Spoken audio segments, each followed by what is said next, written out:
todos. Obrigada pela participação de vocês nesse webinar, nessa abertura da segunda consulta pública, por parte do processo de revisão do padrão de produção Bom Sucro. Meu nome é Lívia Inácio, eu sou gerente da Bom Sucro aqui no Brasil. Mais uma vez, obrigada pela presença de todos.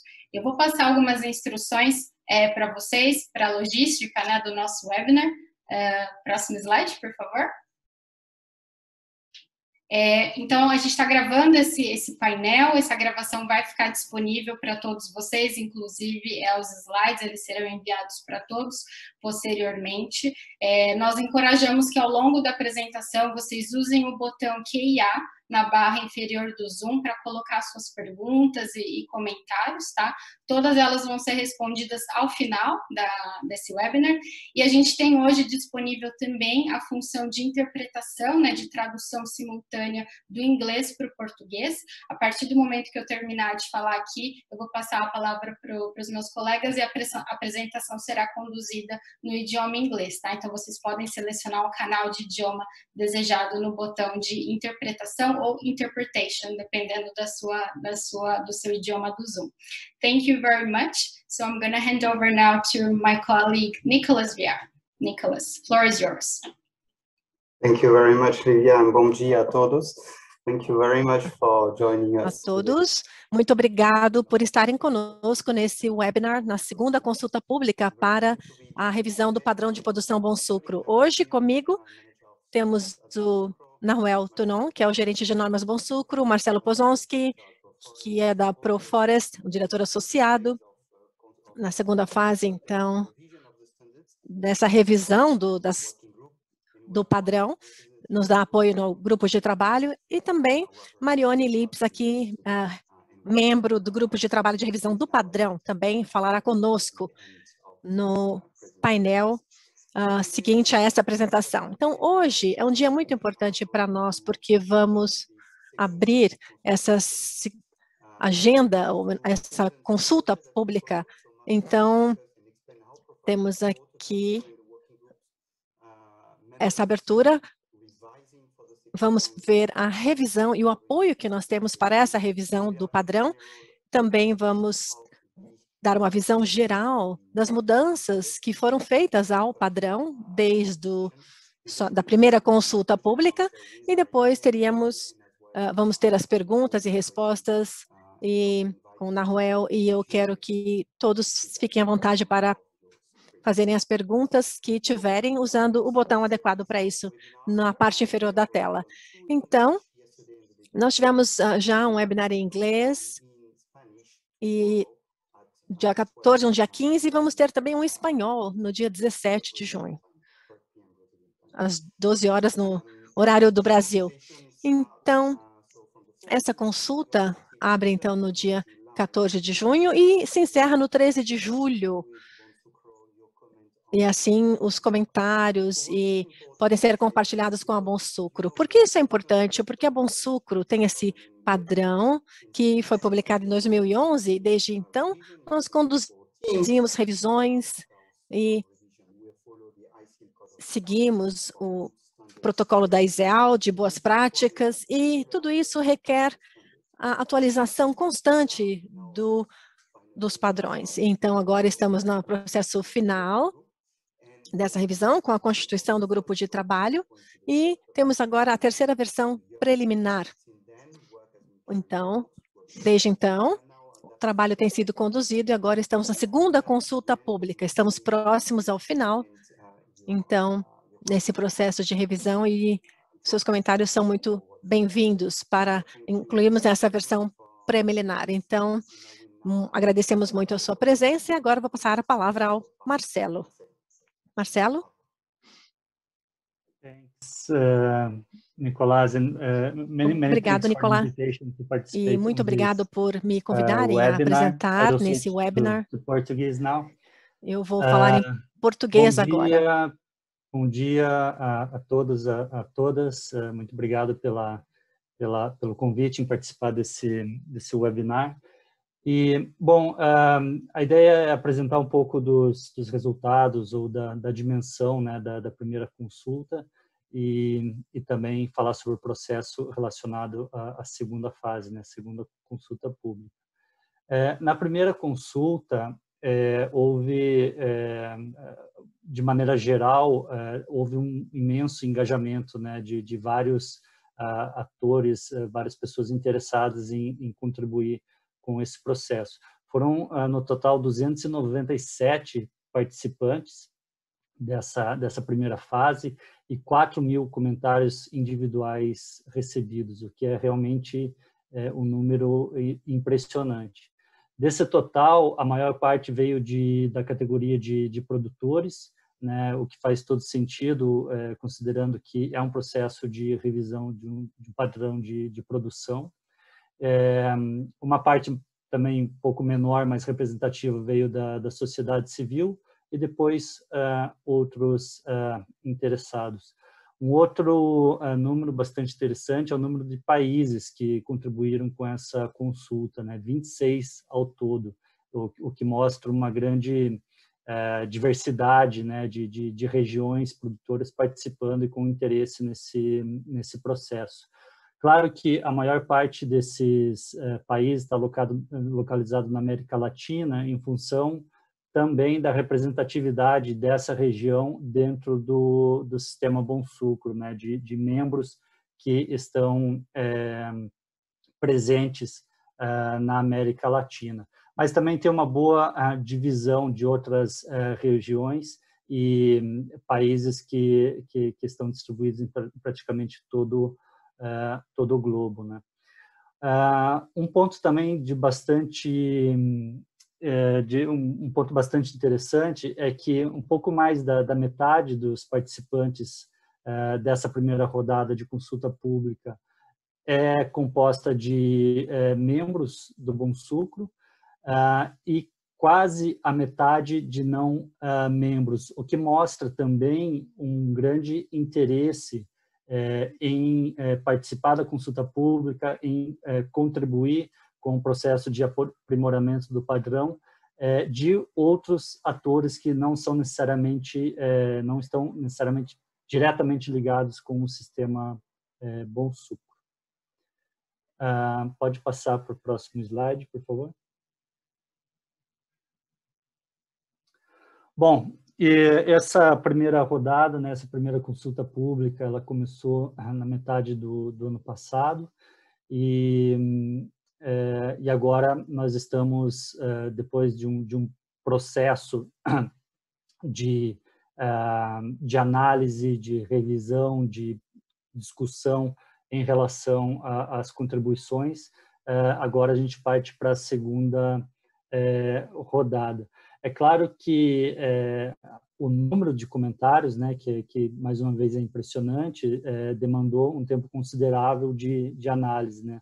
E normalmente haveria uma oficina presencial de 3 dias, por exemplo, para que o grupo de trabalho da revisão do padrão pudesse olhar todos os comentários, discutir e dar o encaminhamento. Mas, obviamente, devido à situação atual, isso não foi possível, então foi necessário uma adaptação para que esse trabalho fosse realizado de maneira remota. E, considerando também a disseminação geográfica, né, dos membros, né, desde a Austrália até a América Central, foi necessário uma boa organização dessas chamadas, né, dessas teleconferências, para que se pudesse trabalhar em todos esses comentários dentro de uma janela bastante curta de tempo. O grupo de trabalho de revisão do padrão ele foi dividido em subgrupos que trabalharam em diferentes sessões, né, do padrão, principalmente para que se pudesse avançar de uma maneira mais rápida nesse processo de revisão. Grande parte do trabalho nessa segunda fase foi dedicado também ao desenvolvimento dos guias de implementação e de auditoria, o que naturalmente também demandou bastante tempo. E agora nós estamos nesse momento de segunda rodada pública de comentários, né, de consulta, e o grupo de trabalho ele pretende concluir esse processo até setembro. Então, essa é a linha do tempo desse processo de revisão. Próximo slide, por favor.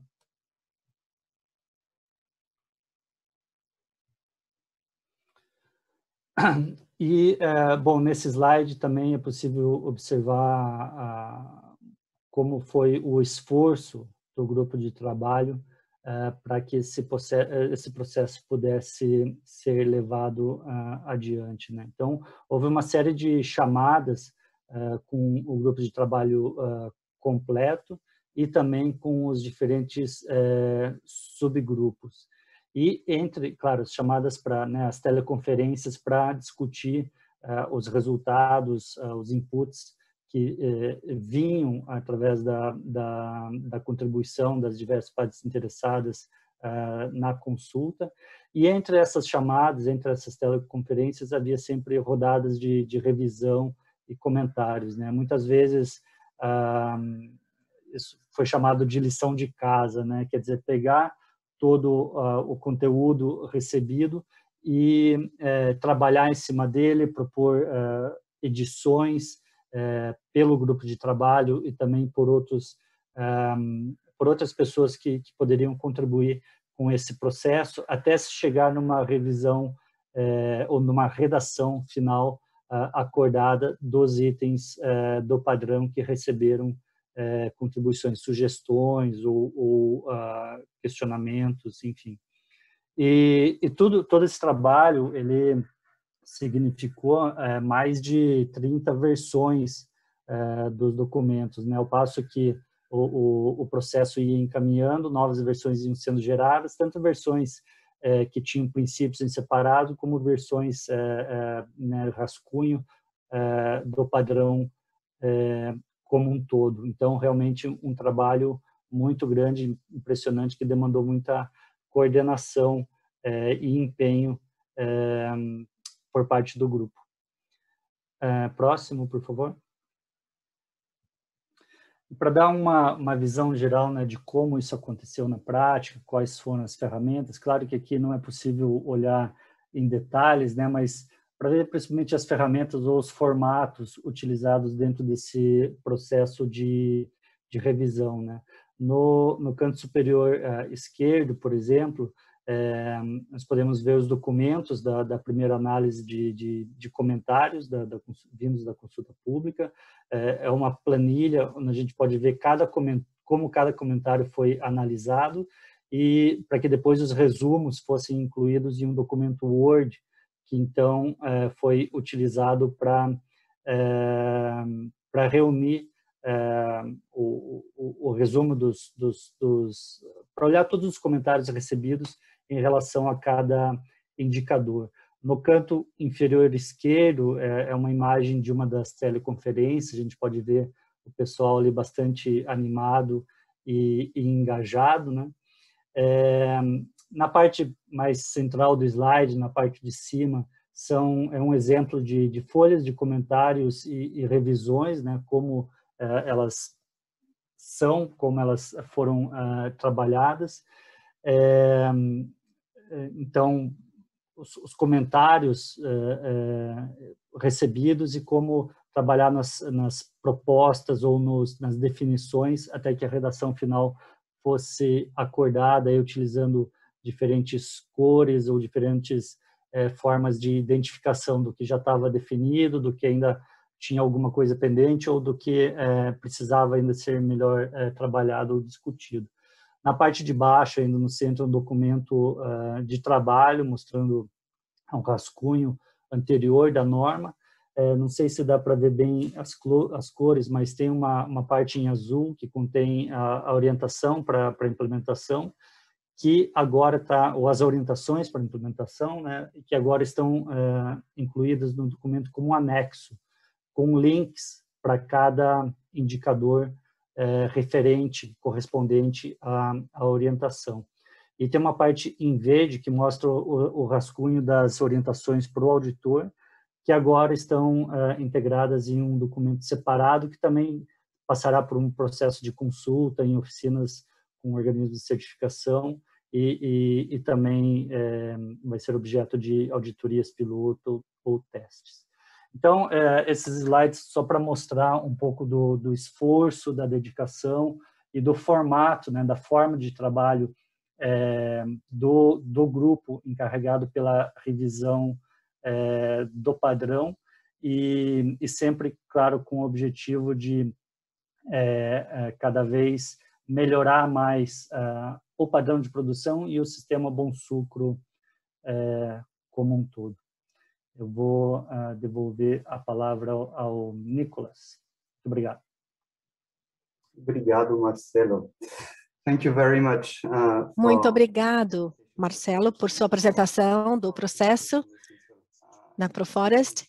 É muito importante isso, à medida que prosseguimos nesse processo, nessa segunda consulta pública, portanto. Como vocês já sabem, alguns de vocês, e porque talvez tenham participado muito das reuniões nas últimas semanas, agora nós vamos falar sobre a estratégia de 21 a 26, então você pode seguir isso em português e também haverá um resumo disso no website da Bom Sucro. Então, por que essa estratégia Bom Sucro ser revisada?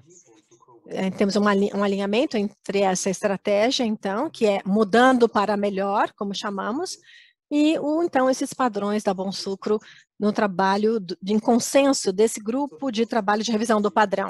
Então, essa estratégia Bom Sucro para 2021 até 2026 tem as suas conquistas hoje, e se você pensar nas lições aprendidas de 10 anos de implementação desse sistema da estratégia Bom Sucro, essa estratégia, perdão, de 5 anos, tem a função de causar um impacto maior nesse setor de cana e de açúcar e etanol. Então, vemos o posicionamento para o futuro. A Bom Sucro é a única iniciativa de sustentabilidade da cana-de-açúcar que combina todas as seguintes características. Nosso foco exclusivo em cana-de-açúcar vai permanecer sendo assim. Vamos lidar com a credibilidade do padrão, ou seja, garantia e declarações por meio do credenciamento do ISEAL, que é um grupo, Aliança Internacional de Rotulagem e Credenciamento Ambiental e Social, que apoia a Bom Sucro. Nosso foco é na melhoria contínua, com alcance global e presença local. Com nosso apoio no Brasil, temos um papel muito importante no Brasil para esse suporte. E temos, então, também uma composição e governança de múltiplas partes interessadas. Assim, temos um papel mais amplo, além da associação, como uma plataforma de mudança.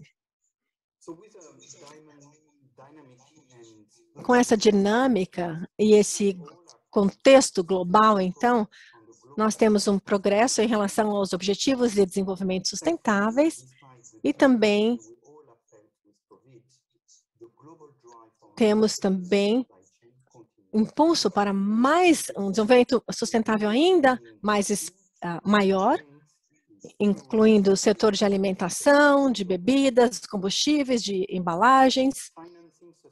E também temos o crescimento sustentável em termos de descarbonização e mudança climática, tudo isso num propósito maior. Também temos a questão dos padrões sociais, direitos humanos, que também são muito importantes para o setor produtivo. Temos as questões governamentais e sociais, que também são considerados. Por exemplo,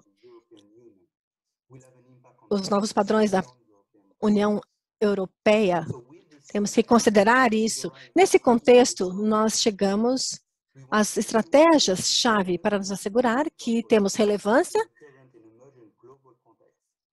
e, no contexto global, enquanto entregamos valor para todos os membros, com resiliência e organização impulsionada por dados para movermos em direção ao futuro. Então, a estratégia tem essa roda de propósito e objetivos, que é uma síntese de nossa estratégia. Então, nós temos aqui o propósito que é redefinado, que é coletivamente acelerar a produção sustentável e os usos da cana-de-açúcar, com 3 estratégias que são os pilares desse trabalho, e assim contribuímos para as questões ambientais, sociais e de governança. E para cada estratégia, cada objetivo, nós temos um alto nível de objetivos. Então, para cada meta, temos muitos objetivos. E aí a implementação será planejada com 5 itens que estão em azul claro e 6 atividades aqui em verde. E 4 fatores que estão aqui mostrados na cor laranja. Então, temos que visualizar tudo isso. Gostaria que vocês olhassem com atenção cada um desses componentes dessa roda, de forma que vocês possam entender e sentir o que cada um deles quer dizer, cada componente. Agora que nós temos um contexto no qual queremos trabalhar para os próximos 5 anos, vamos ver aqui como o grupo de trabalho recebeu, então, esses comentários gerais na primeira consulta pública, como foi esse escopo de implementação.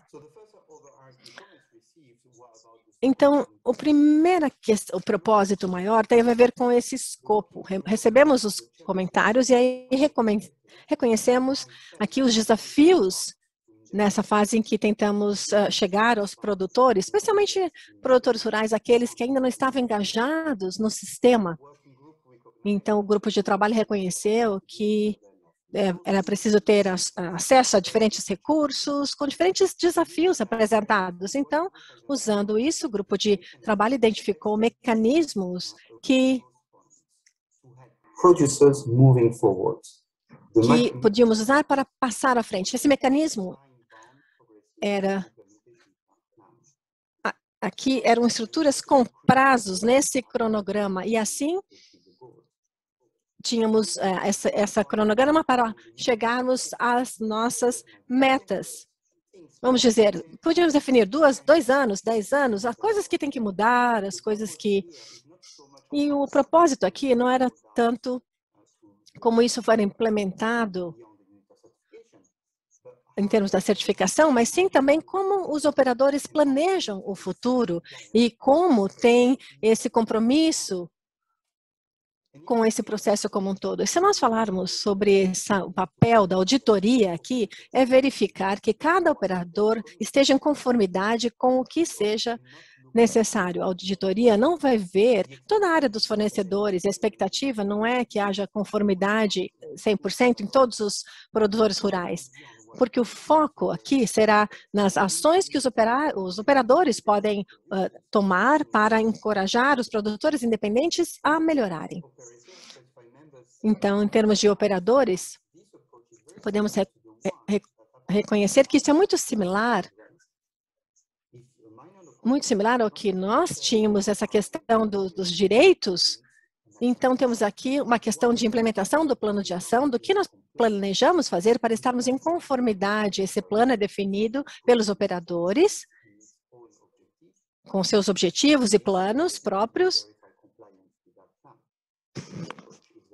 Então, a abordagem é bastante similar. Um outro comentário geral foi aqui relacionado às implicações econômicas para os produtores. Então, nós queremos manter a questão da qualitatividade, produtividade de toda a cadeia de produção, porque é bom para os negócios, para o planeta e para Bom Sucro. Então, nós temos o benefício aos produtores rurais, trabalhadores, as comunidades locais e a economia, os usineiros, as usinas como um todo. E é muito claro que nós temos já questões adicionais nesse setor que está se recuperando agora da pandemia e para também a Bom Sucro Internacional. Então, a questão do cronograma, como foi apresentado, e também os indicadores, realmente faz com que os operadores trabalhem na sua base com os seus próprios recursos e as suas próprias prioridades. E eu sempre gosto de falar desse exemplo do Brasil sobre o programa Renovação, que foi mencionado em termos de redução da queimada de cana, mas isso é muito inspirador como abordagem, porque o plano não é de hoje para amanhã parar a queimada, mas sim um plano de longo prazo, uma implementação com prazo, com objetivos definidos. E aí desenhamos isso, planejamos isso de acordo com os objetivos, e aí vimos que podemos chegar num acordo, porque no final acabou sendo até mais rápido do que o planejamento, porque todos os produtores começaram a ter acesso a novas técnicas, novas possibilidades, e aí, oferecendo esse tempo, nós conseguimos fazer com que o processo começasse vagarosamente e depois ganhasse velocidade. O outro comentário foi referente aos contextos nacionais. Nós sabemos que as questões de trabalhar com o governo é muito importante para a Bonsucro, para a cadeia de suprimento, e é importante em termos financeiros. Então, nós temos aqui a questão social, de direitos humanos, que se torna cada vez mais importante para o setor privado e para a cadeia de suprimento. Então, com isso em mente, nós temos esse grupo de trabalho também, e também as práticas, melhores práticas internacionais, seja da OIT ou de outras práticas, tudo isso é muito importante, que às vezes elas vão até além das exigências governamentais. Então, a Bonsucro tem também as suas padrões que podem ir além daquelas exigências governamentais locais. Por exemplo, a questão de produtos químicos utilizados, defensivos utilizados, dependendo da região. E, às vezes, nós temos exigências maiores do que aquelas locais, em termos de melhores práticas, e isso é algo muito interessante também.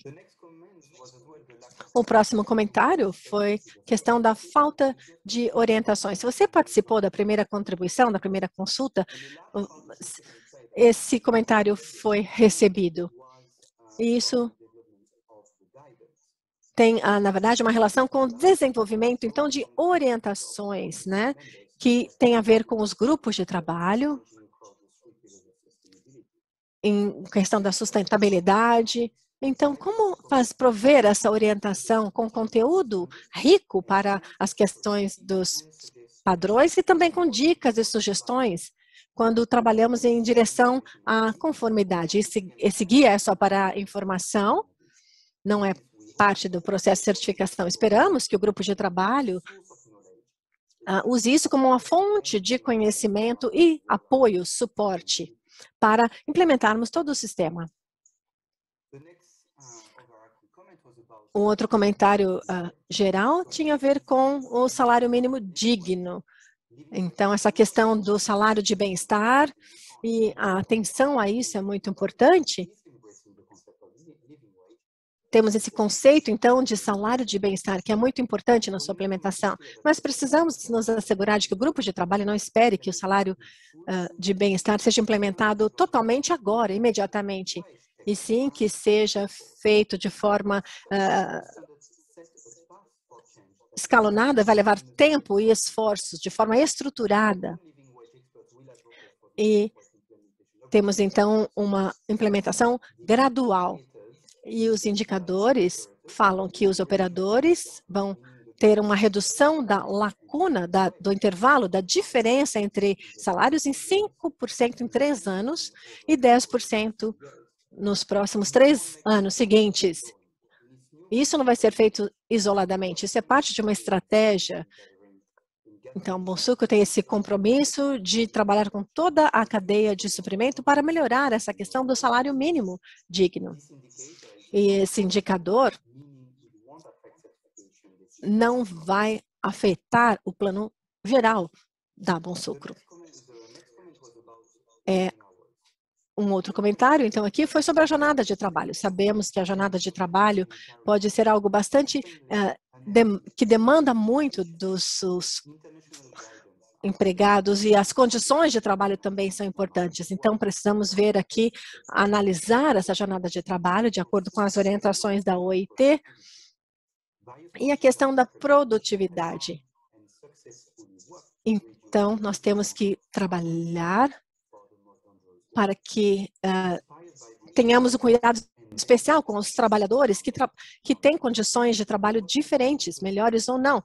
O grupo de trabalho também define, então, essa jornada semanal de trabalho. E aí, concordamos que é necessário ter um período de transição de 3 a 5 anos para que esses dados possam ser usados e o programa implementado. Também reconhecemos, como grupo de trabalho, que há ocorrências em que alguns trabalhadores vão ter que trabalhar mais de 60 horas de trabalho por semana, e isso numa estrutura de como lidar, portanto, com essas circunstâncias. O último ponto de comentários recebidos na primeira consulta pública foi sobre essas redes de alto valor de conservação e também o plano de gestão de biodiversidade e serviços ecossistêmicos. Então, temos a necessidade de orientação sobre essa metodologia de avaliação de risco de áreas de alto valor de conservação. Trabalhamos conjuntamente, então, de forma integrada com as usinas e vamos ter um documento gerado depois a esse respeito. Então, é importante manter essa questão da produtividade e o grupo de trabalho reconhece que, atualmente, essas informações vitais e recursos são difíceis de conseguirmos. Então, a mudança proposta, em termos do que está sendo desenvolvido agora, é oferecer aos operadores o conhecimento dos serviços prestados e das atividades da propriedade rural. Também temos uma abordagem baseada em risco, ou seja, temos essa questão das redes de alto valor de conservação levadas em consideração para a identificação dessas áreas de alto risco. Então, uma abordagem completa, abrangente. E assim, nós temos aqui esses comentários em termos da reorganização, e o Marcelo vai falar um pouco mais a esse respeito desses princípios, desses critérios aqui. Marcelo? Obrigado, Nicolás, e obrigado pela apresentação, que foi bastante clara. É normal que num processo de revisão de um padrão, né, e durante as consultas públicas apareçam sugestões de melhoria na estrutura ou na forma de organização, né, dos diferentes princípios, critérios e indicadores, além daquelas questões bem específicas sobre um termo utilizado ou uma referência a uma lei, coisas desse tipo. E nesse caso também, durante a primeira rodada de consulta pública, foram recebidos comentários ou sugestões sobre uma reorganização do princípio 1 e princípio 2, no sentido de deixá-los mais claros e mais lógicos, talvez, né? Então, em relação ao princípio 1, o que o grupo de trabalho considerou, com base nos comentários, foi realizar uma reorganização para que esse princípio tivesse uma organização mais lógica. Então, foi seguido o que está mostrado nessas flechinhas em verde embaixo, né? Essa sequência em relação à organização dos critérios. Então, começando com primeiro uma intenção, ou seja, né, uma definição de uma política de sustentabilidade e seguida de avaliações de risco e impactos, e depois a concepção do sistema no critério a concepção de um sistema, né, com base na avaliação de risco, e, por final, monitoramento e avaliação. E, tendo essa lógica de definição dos critérios, também se identificou a necessidade de incluir dois indicadores. Então, foram incluídos o 1.3.2, que trata de planos de gestão, né, implementação de planos de gestão, e 1.3.4, que trata de consentimento livre, prévio e informado. Ambos indicadores foram incluídos no sentido de apoiar os esforços dos produtores, apoiar os produtores para serem mais proativos em relação à implementação. E a mesma lógica foi adotada para o princípio 2, no próximo slide. Sim. O princípio 2 também foi reorganizado seguindo uma lógica mais clara, né? Foi uma pequena reorganização para tornar todo o fluxo do conteúdo mais lógico. Então, o critério 2.1 fala sobre todos os aspectos relacionados à saúde e segurança, por exemplo. O 2.2 dos contratos com os trabalhadores, pagamentos, horas de trabalho e outros de forma agrupada agora.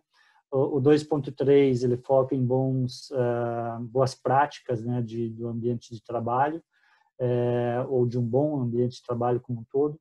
E o 2.4, desculpa, fala sobre as relações empregador-empregado, né, que inclui relação com sindicato, negociações coletivas, diálogo social, queixas, denúncias e assim por diante. Então, mais para mostrar que o grupo de trabalho tem essa preocupação também de endereçar as sugestões das consultas públicas, no sentido de deixar o documento também mais lógico, mais objetivo, e isso facilita tanto a vida de quem precisa seguir o padrão, como de quem precisa avaliar se o padrão está sendo seguido, né? Então, quanto mais lógico, mais claro, mais fácil para todos os envolvidos entenderem do que se trata o princípio, os critérios e os indicadores.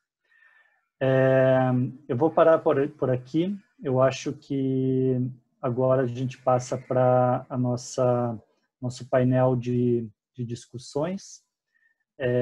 Nós temos um campo na parte de baixo de perguntas e respostas, então nós já recebemos algumas perguntas ali, e qualquer interessado qualquer pessoa, qualquer participante pode, à medida que a gente vai conversando, ou se já anotou alguma pergunta vinda das apresentações, pode incluir nesse campo. Nicolás, você gostaria de apresentar os panelistas ou eu posso seguir adiante? You can go on. Very up here. Yeah. Pode continuar, Marcelo. Tudo bem. Vai em frente. Vou começar me apresentando, e aí eu passo a palavra para o Nahuel e para a Marione para se apresentarem também, rapidamente, e depois a gente passa para as perguntas. Bom, sou Marcelo Pozonski, eu sou diretor associado do Proforest, vivo em Brasília, trabalho no Proforest há 7 anos, já fui representante do Proforest no Conselho de Membros do Bom Sucro, e estou feliz em poder contribuir com esse processo de revisão e melhoria do padrão novamente. Vou passar para o Nahuel, se pudesse apresentar rapidamente, por favor. Thank you, Marcelo. My name is Nahuel. Muito obrigado. Eu sou Nahuel Tunion e vocês sabem, eu sou, então, o gerente de padrões na Bom Sucro e também faço parte dessa revisão.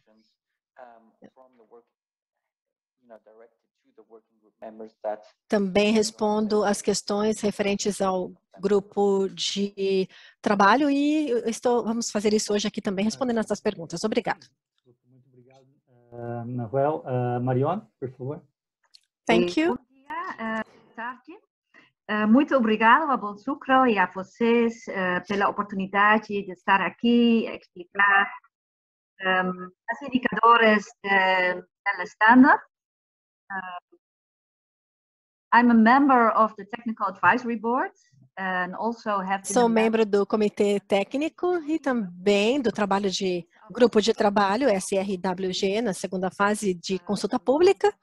Então, fico muito feliz de responder as perguntas que porventura tem. Muito obrigada. Muito obrigado, Marion. E eu não deixei você por último por querer, mas porque eu sei que você precisa sair um pouco mais cedo, e aí eu já começo, a partir da sua apresentação, fazendo algumas perguntas que nós já tínhamos selecionado, primeiramente para você, e já agradecendo pela sua participação e disponibilidade para esse painel. E eu gostaria de começar, Marion, com uma pergunta relacionado a um tópico ou a um termo chamado diálogos sociais, né? Vieram muitos comentários na consulta pública ou perguntas sobre o que significam diálogos sociais, e eu entendo que o grupo de trabalho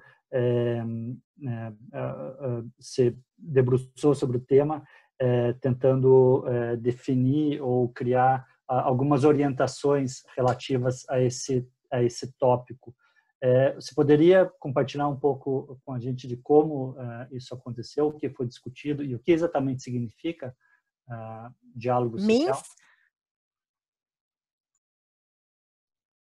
Yes, of course, Marcelo. Thank you for this question. And thanks to the audience. Sim, claro. Marcelo, obrigado pela pergunta, agradeço os participantes. O diálogo social é praticamente a negociação, a consulta e a troca de informações simples também entre trabalhadores e empregadores. Pode ser formal ou informal, e discutimos, então, esse tópico porque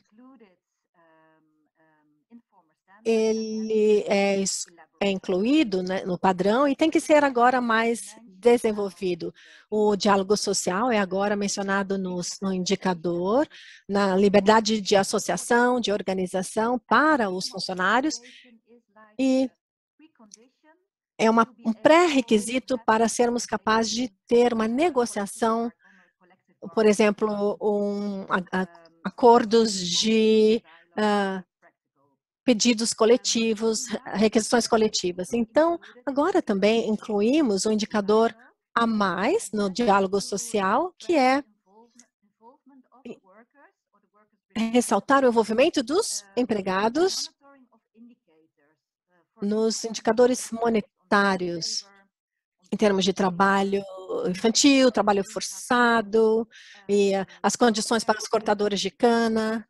Então, haverá consulta e verificação também dessas políticas de avaliação de risco, conjuntamente. E eu tenho visto um exemplo disso, por exemplo, na Bolívia, em que há organizações de classe representando esse envolvimento juntamente com os contratantes e para verificar todos esses fatores em áreas remotas. Isso foi muito útil e realmente pode ter um valor agregado muito importante em termos dessa mudança sustentável.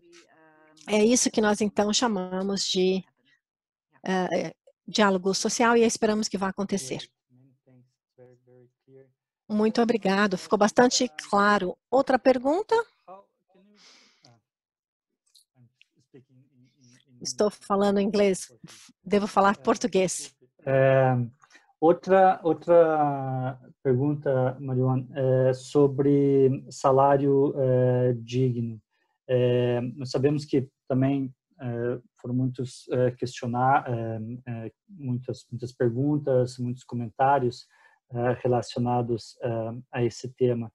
E na sua visão, como você percebe isso? O porquê, na sua opinião, esse é um tema crucial para a melhoria das condições de trabalho no setor e porque isso tem que estar incluído dentro do padrão Bom Sucro? Yes, thank you for this important question. Obrigada por essa questão importante. Nós sabemos que tem havido muitas preocupações na primeira consulta pública e é inteligível isso, porque é um conceito novo e tem realmente tem necessidade de ser bem definido e como não foi ainda na primeira consulta, porque nós não estamos na definição final ainda, mas o grupo de trabalho decidiu que deve permanecer no padrão, porque não só porque o salário de bem-estar é algo reconhecido pela OECD e pela OIT, mas também sabemos que o salário mínimo muitas vezes não cobre os custos locais de vida. Então, através do pagamento do salário de bem-estar aos funcionários, eles conseguem sair da pobreza, do nível de pobreza. E isso tem um impacto porque eles conseguem atender as necessidades pessoais e da família, não tem que pagar ou usar horas extras e não tem que mandar as crianças também para o trabalho, as crianças podem ir à escola e etc. Ou seja, está relacionado a muitas questões cruciais como indicadores. Além disso, o salário de bem-estar pode chegar a nós atendermos melhor os objetivos de desenvolvimento sociais, como o primeiro, pobreza e outros. Então, isso é um aspecto importante. Nesse momento, na União Europeia agora, há muitas propostas em termos de desenvolvimento desses direitos humanos como algo mandatório. E é esperado que o salário de bem-estar seja parte da legislação, ou seja, temos que nos prepararmos para o futuro. E um outro exemplo disso é, por exemplo, o setor financeiro. Posso mencionar, então, nos Países Baixos, há uma plataforma, então, para essas questões questão financeira. Temos aqui uma quantidade muito grande de ativos e estão com relação a esses salários. Então, agora estão avaliando essa questão do salário mínimo e da cadeia de produção, incluindo também alimentos e bebidas. Então, é muito importante estarmos preparados para o futuro com relação a esse pagamento do salário de bem-estar. Então, incluímos isso. Temos também a comercialização justa e outros itens que também são incluídos nessa nova estratégia da Bom Sucro, mudar para melhor. E esses produtos, então, esse projeto tem esses objetivos, então, incluindo o salário de bem-estar nesse padrão. Portanto, estamos incluindo isso nessa versão. Muito obrigado. Mais uma vez, a resposta bastante clara. E eu vou pedir desculpas ao Naruel, porque eu vou fazer mais uma pergunta na sequência para você, Marion, porque você mencionou essa questão de legislações, né, relacionadas a processos de due diligence, e nós temos visto cada vez mais países aprovando legislações relacionadas a direitos humanos, né, legislações que tratam de processos de due diligence relacionados a direitos humanos, como o caso da Alemanha, por exemplo, que teve o parlamento alemão aprovando uma lei na semana passada relacionada a isso. E como você vê, a pergunta é como você vê o padrão, né, revisado do Bom Sucro, né, padrão de produção do Bom Sucro revisado, como você vê que esse padrão pode ajudar produtores a cumprir ou atender a essas novas legislações que estão surgindo?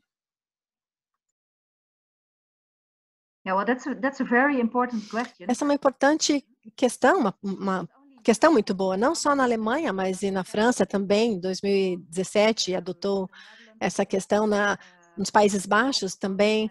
Há uma nova proposta de lei também relacionada à comercialização responsável. Parte dessas leis são implementadas no Reino Unido, nos Países Baixos, também em relação ao trabalho infantil, e também na União Europeia muitas propostas similares existem. Então, esse padrão será um grande avanço para os produtores que cumpram as exigências de due diligence, ou seja, que possam identificar, avaliar, mitigar e ver como abordar os riscos potenciais num setor, nesse caso de cana-de-açúcar.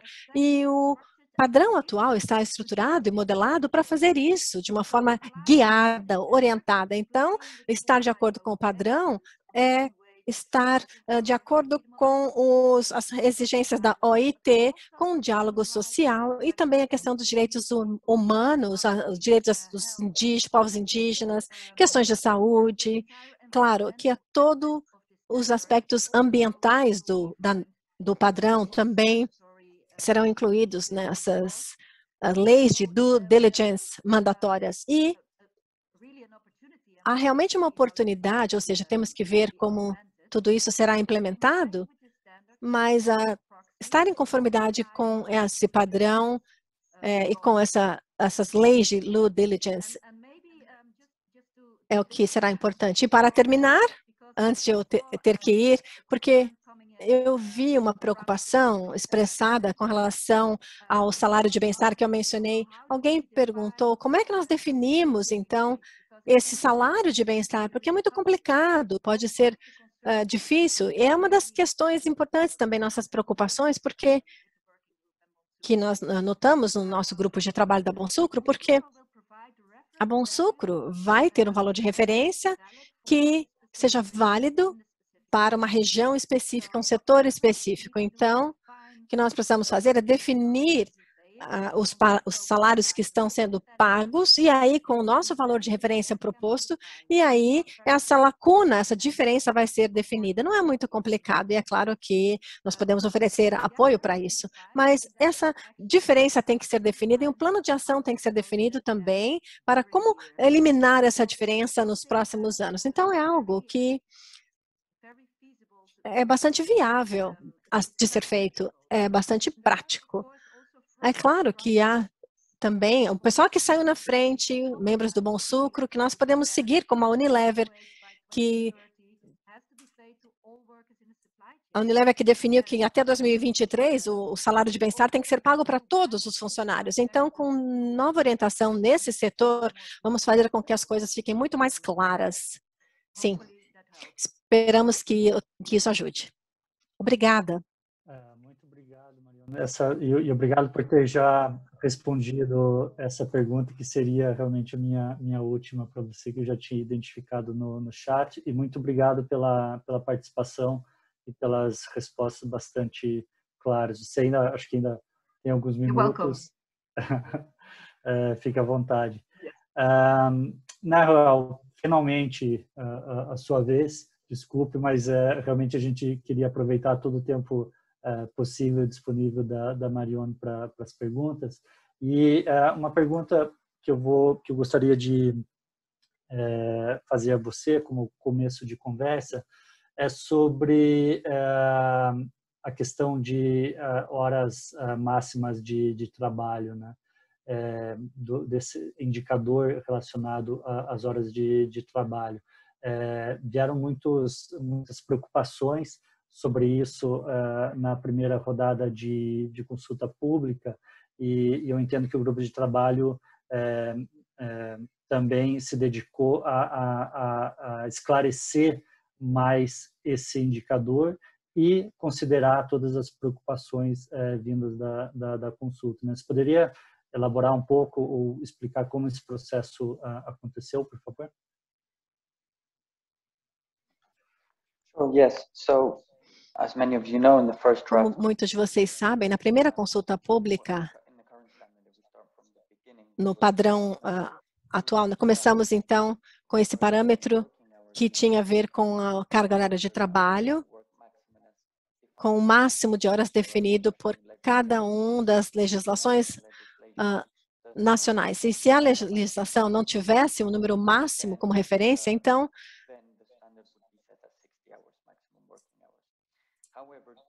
o padrão seria de 60 horas no máximo semanais. Então, trabalhamos com isso e olhamos a recomendação da OIT com relação ao máximo número de horas de trabalho, carga de horária. Então, temos os riscos associados a horas excessivas de trabalho com relação ao setor em que trabalhamos e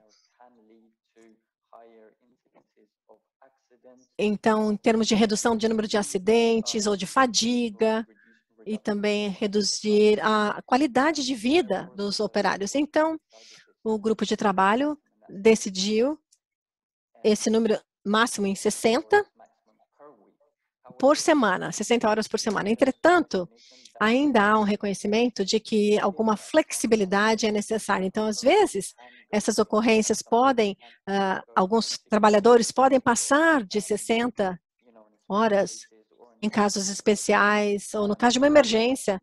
Então, isso é reconhecido também pelo grupo de trabalho e na orientação para o padrão de produção, nós temos alguns casos sobre o que fazer nas certas situações como essa, como facilitar, então, esse processo quando horas adicionais de trabalho são necessárias. Mas, se há países em que permitem mais de 60 horas por semana, então esse indicador nosso precisa ser atendido. Então, há uma transição de alguns anos, 3 anos, para que essa carga horária seja reduzida. Já vimos alguns países em que essa regulamentação já foi adaptada e tem sido adaptada a fim de estar em conformidade com essa carga máxima de 60 horas. Nós já vimos benefícios e vemos relatórios a esse respeito. Muito obrigado pela resposta, Raul. Eu tenho ainda, há várias questões relacionadas também à questão social, mas talvez para uma pergunta final sobre as questões trabalhistas como um todo, tem uma pergunta no chat sobre as principais alterações relacionadas a esse tema. Talvez você possa compartilhar de uma maneira mais ampla ou mencionar algumas das principais mudanças relacionadas em relação a questões trabalhistas.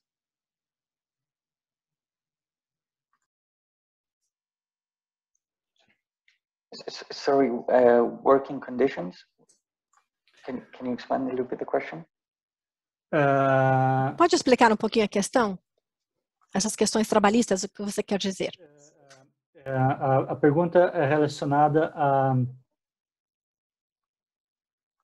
Desculpa, está mudando minha tradução aqui.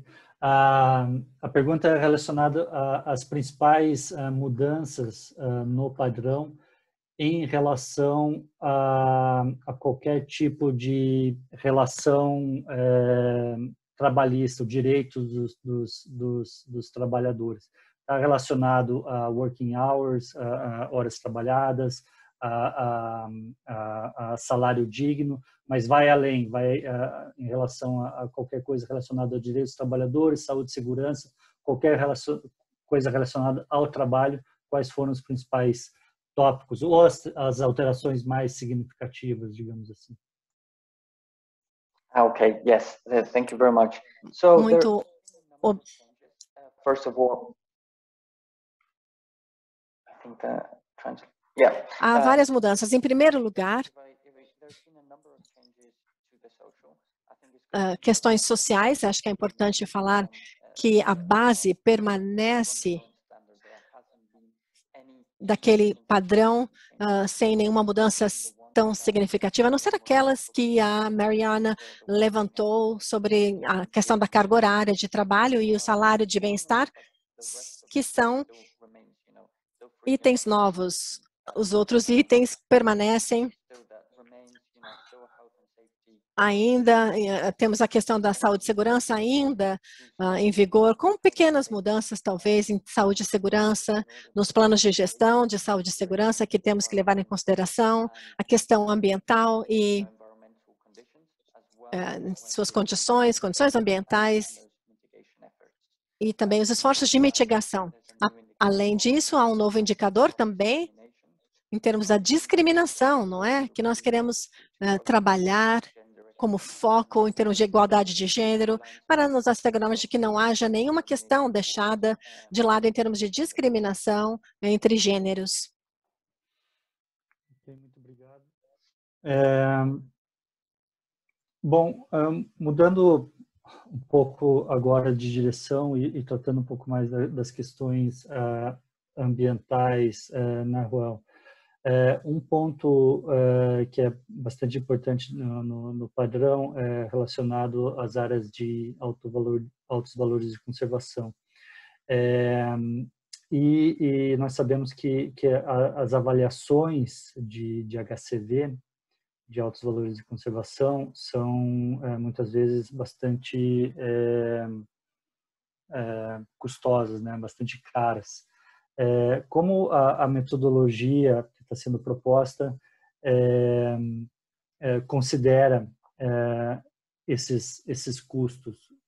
Como está sendo tratado a questão dos custos de realização de uma avaliação de altos valores de conservação dentro do padrão e do sistema Bom Sucro? Yeah, thank you. That was certainly a key concern. Obrigado. Certamente é uma nossa preocupação na revisão do padrão. Todo mundo no grupo de trabalho sabe dos custos e da complexidade que necessita que todo mundo faça uma participação nessa rede de alto valor de conservação.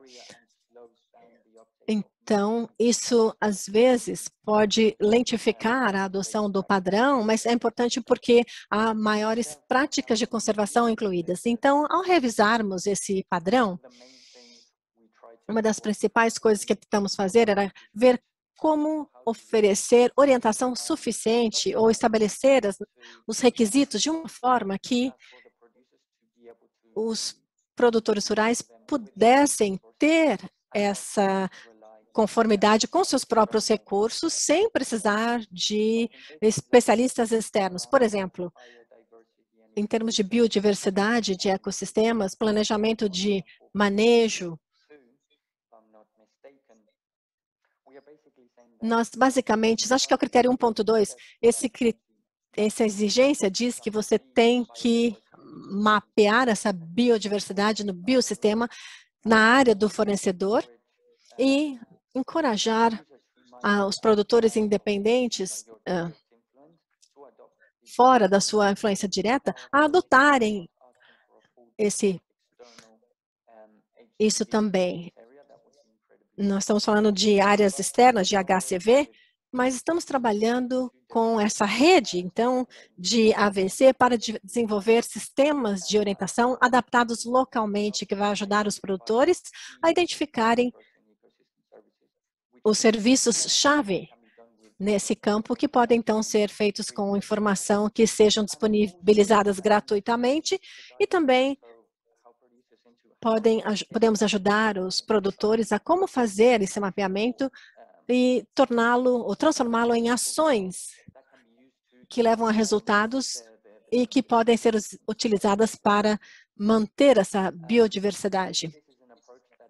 Essa é uma abordagem que tem sido incluída nesse padrão, ou vários padrões, porque essa avaliação de AVC é importante, mas temos que ver qual a abordagem adequada a ser usada em cada caso. Então, isso é sobre o mapeamento da biodiversidade, isso que eu queria dizer. E quando nós expandimos, então, as áreas de fornecimento de cana, ainda precisamos nos assegurar de que não estamos entrando em áreas de alta conservação, AVC, ou seja, como demonstrar que não são áreas de alto valor de conservação, então, numa avaliação, que é um requisito do padrão. Então, a fim de abordar isso, nós também temos o desenvolvimento dessas orientações que será um questionário, na verdade, de 10 perguntas que os produtores vão poder responder eles mesmos, e isso vai identificar, portanto, se há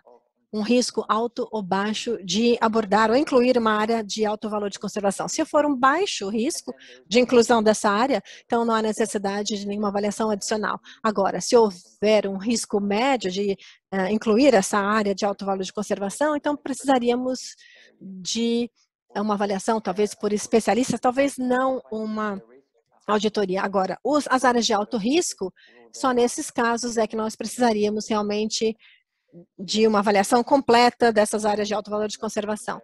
Então, isso vai variar localmente e vamos ver o que precisamos, então, em cada caso, nessa avaliação.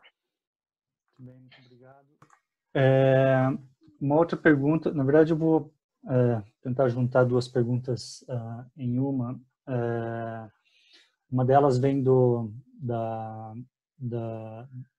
vem do chat, que é sobre o uso de agroquímicos, mas eu vou começar pela outra, que é um pouco mais genérica, que é sobre a importância crescente na agenda ambientalista global relacionada à proteção dos solos.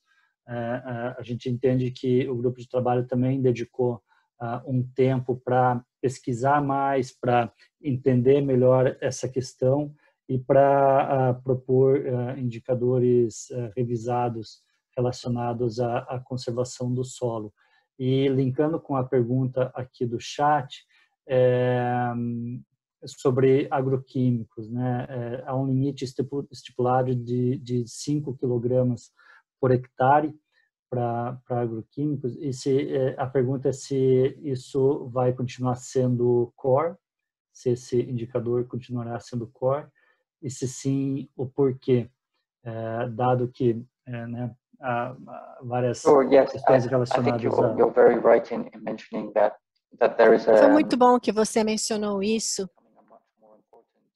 porque os solos têm se tornado cada vez mais importantes nessa área de conservação esses dias. Então, eles fornecem não só a questão da captação de carbono do solo, mas também aumentam a produtividade da cana-de-açúcar e também faz com que haja mais resiliência a choques como o da mudança climática. Então, um dos objetivos do grupo de trabalho foi realmente ver como trabalhar melhor com esses indicadores do solo. Consultamos vários especialistas e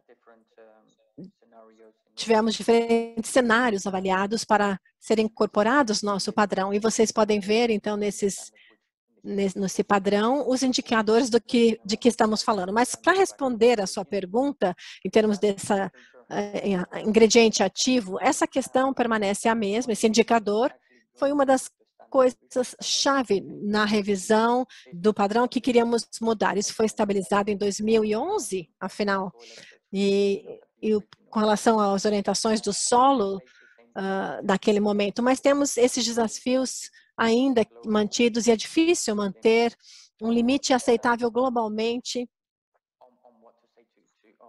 em termos de o número, o valor limite de agroquímicos, produtos defensivos. Então, temos que ver o que é usado localmente e também um padrão global.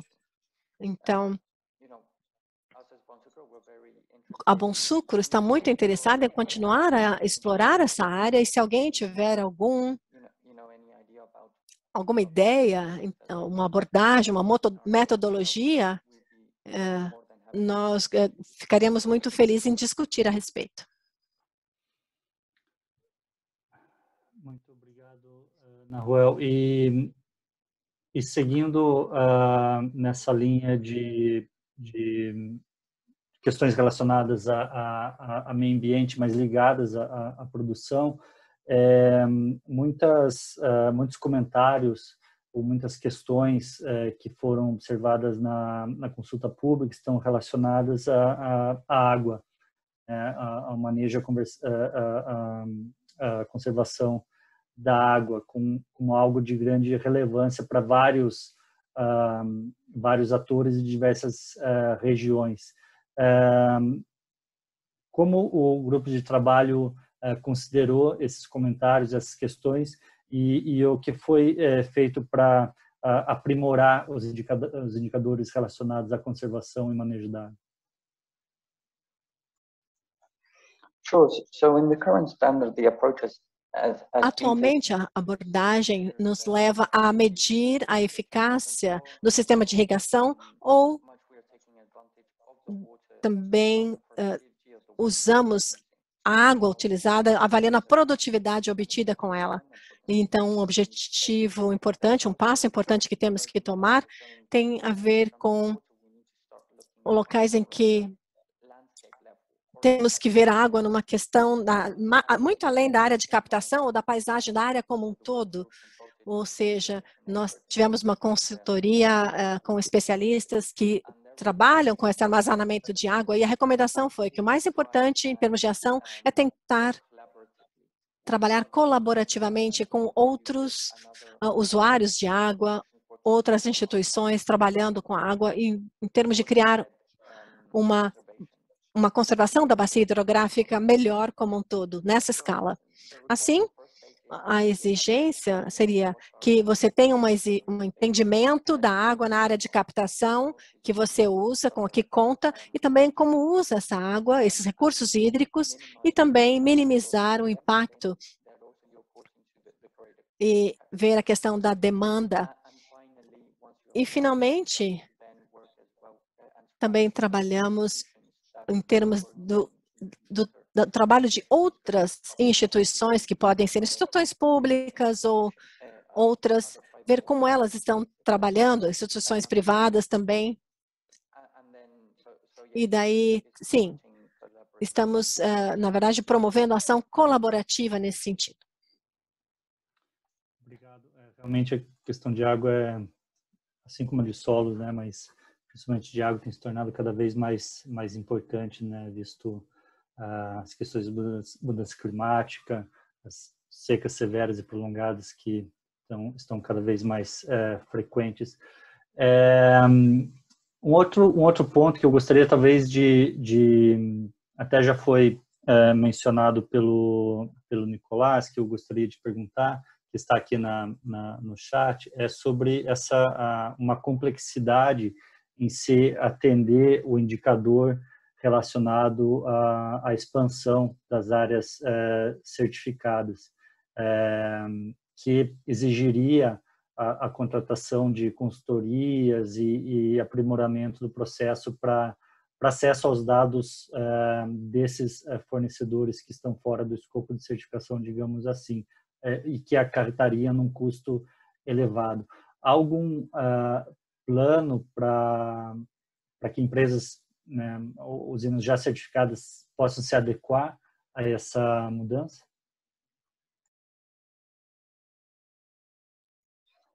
Yes, so just a little bit of clarification. Sim, só para esclarecer, você sabe, quando nós dizemos que há duas áreas, temos os indicadores que se aplicam às áreas gerais e os indicadores que se aplicam à área de produção. Então, agora temos um terceiro escopo adicionado, que é a área que é fora da área certificada e de produção rural. É um escopo diferente, porque nesse escopo não estamos olhando diretamente a conformidade ou diretamente as áreas das unidades de certificação. O que buscamos ali, na verdade, são as ações que os operadores tomam para promover a conformidade com a área fora desse limite da certificação. Não há necessidade de continuamente expandir essa área de certificação, embora seria benéfico se o fizermos, mas queremos nos assegurar que essas ações básicas que são identificadas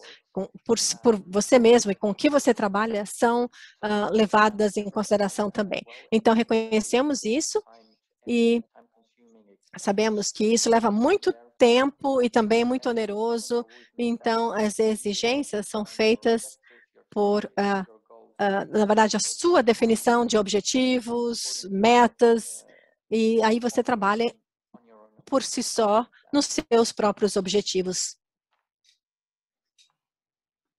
Muito obrigado novamente pela resposta bastante clara. E uma pergunta interessante que surgiu agora é com relação à mudança de uso do solo, especificamente a conversão de pastagem, muitas vezes pastagem degradadas para cana. A pergunta você poderia comentar o porquê isso é visto como um fator negativo pelo Bom Sucro, ou mesmo que a pastagem que está sendo convertida eventualmente seja já degradada?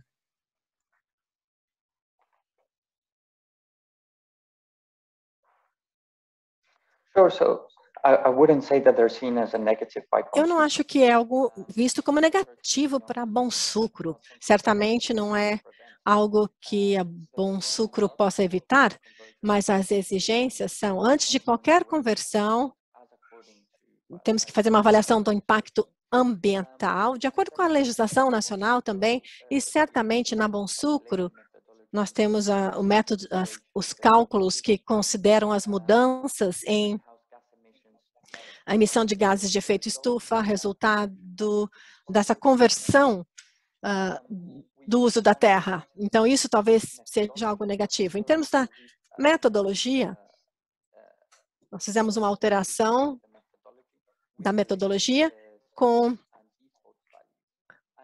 os últimos valores nessa área. E aí, usamos a metodologia da União Europeia para calcular esses gases de efeito estufa, resultando da troca ou da alteração do uso do solo. Ou seja, para concluir, não é algo proibitivo ou negativo, mas temos que, sim, levar em conta todas as mudanças decorridas da emissão de gases de efeito estufa. Muito obrigado. Tem uma pergunta sobre o processo de consulta, né? Que foram apresentadas propostas para que os sindicatos fossem consultados durante o processo de verificação ou auditoria, e a pergunta é se essa proposta foi considerada ou acolhida, e se não, quais foram os obstáculos?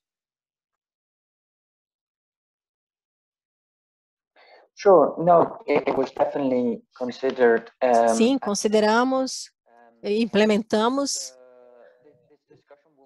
Essa discussão refletirá no protocolo de certificação, porque esse protocolo em si define as regras do que acontece durante esse processo. Então, não é que isso tenha sido ignorado, na verdade, muito pelo contrário, quando nós chegamos à revisão do protocolo de certificação, ele vai entrar em vigor juntamente com a revisão desse padrão de produção, e aí nós temos as informações não só dos sindicatos, mas também de outras partes interessadas, todas consideradas nessa sessão de auditoria.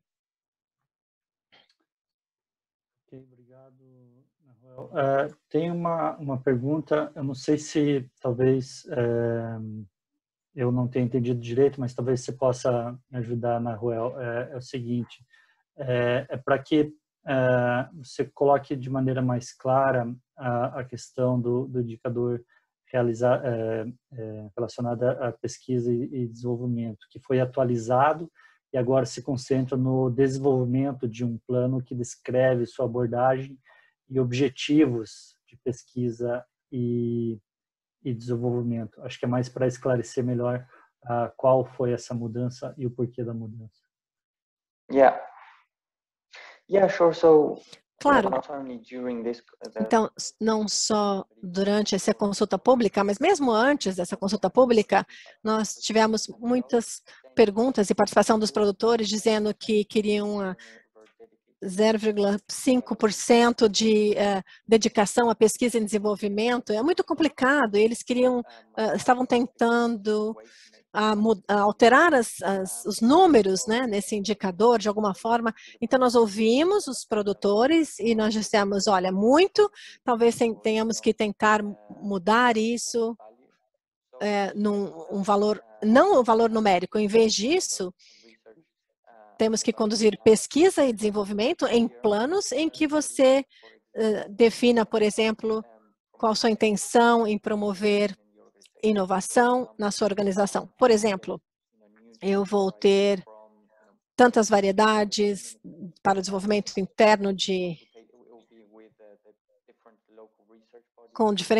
acordo com diferente pesquisa local, tem esse outro estudo, então vai ser implementado nesse total de áreas, o que seria benéfico, então ter esse tipo de inovação e qual seria o plano, então, para acessar essa pesquisa, não é, e o desenvolvimento.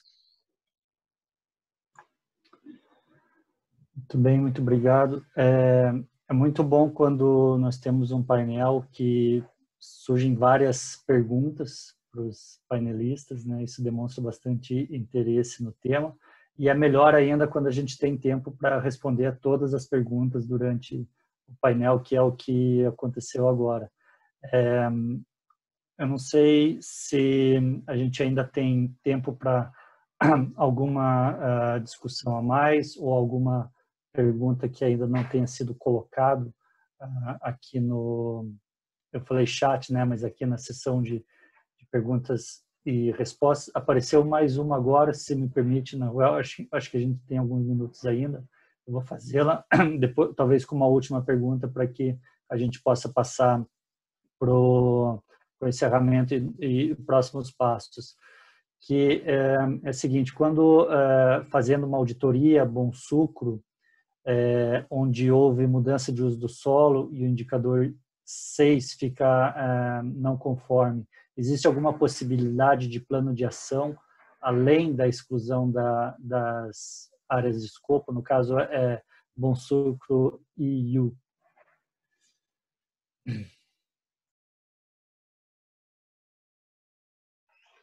So, Bonsucro EU is outside of the scope of this revision. A Bonsucro EU está fora desse escopo, está atualizando as suas exigências, ao mesmo tempo que nós atualizamos isso. Então, acho que eu vou responder essa pergunta quando a União Europeia, UE, possa trabalhar com isso, aí nós vamos ver quais são essas novas exigências. Muito bem, muito obrigado. E assim eu acho que nós encerramos este painel, que foi realmente muito bom, muito esclarecedor. Mais uma vez, é sempre muito bom receber várias perguntas e ter o tempo hábil para respondê-las de uma maneira bem clara e objetiva, como foi feito agora. Nós temos um slide final com os próximos passos desse processo de consulta. Se alguém puder passar para o próximo slide, por favor. Legal. Muito obrigado.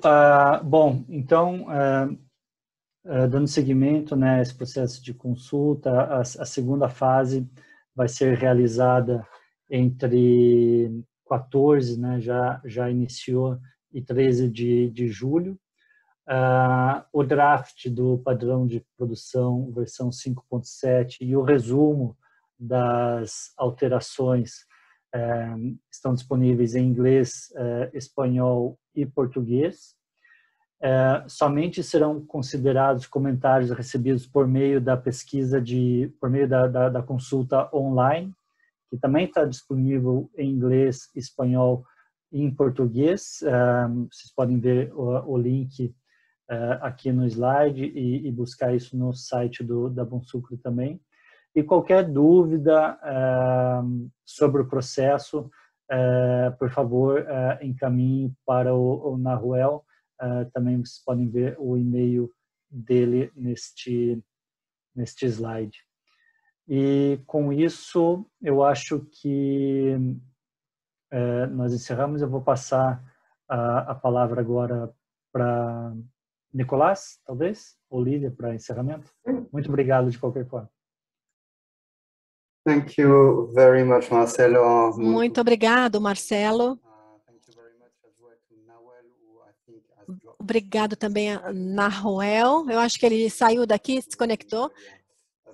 Então, foi muito interessante essa sessão, muito animadora. E as perguntas foram muito interessantes. Por favor, compartilhem, comentem e participem sempre nas sessões. Eu só posso realmente recomendar que vocês visitem o nosso website, onde publicamos toda a documentação. Você pode fazer o download desses materiais. Então, muito obrigado pelo seu apoio em todo o processo, que é um processo bastante, que demanda muito, não é? Do grupo de trabalho, de revisão do padrão. E assim, eu agradeço todos por estarem conosco. E agora, Lívia vai fazer suas considerações finais. Obrigado e até mais. Obrigada, Nicolas. Obrigada a todos pela participação de vocês. Acho que, como sempre, o Brasil representando bem em todos os fóruns que a gente tem.